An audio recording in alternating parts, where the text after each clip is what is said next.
হিজাবটা একটু খুলবে? তোমায় দেখতাম। হ্যাঁ, খুলছি। শাড়ি পরেছ? হ্যাঁ। কি রঙের? দেখবে? হ্যাঁ, দেখব। আচ্ছা, একটু অপেক্ষা করো, ওপাশের লোকটা যাক। তোমায় তো আজ বেশ লাগছে।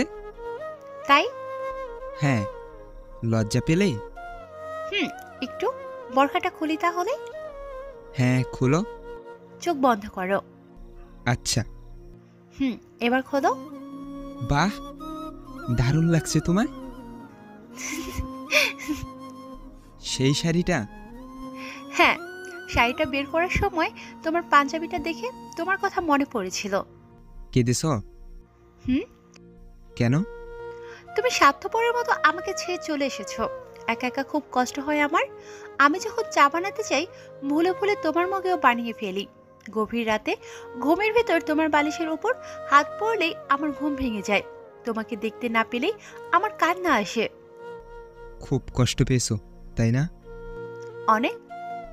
সরি। হুম, সরি বলতে হবে না। আচ্ছা শোনো, হুম, বলো।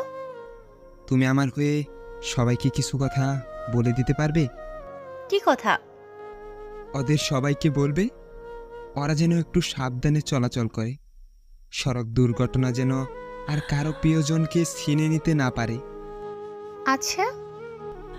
ওফ, এখনো কেঁদো না তো। তোমার চোখের কাজল নষ্ট হয়ে যাচ্ছে। পায়ে আলতা দিয়েছ?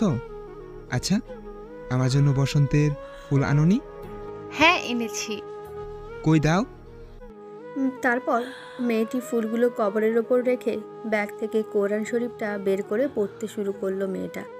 কথা ছিল এই বসন্তে শাড়ি পাঞ্জাবি পরে দুজনে বের হবে, কিন্তু সড়ক দুর্ঘটনা তাদের স্বপ্নের মাঝে এপার ওপারের দূরত্ব তৈরি করে দিয়েছে।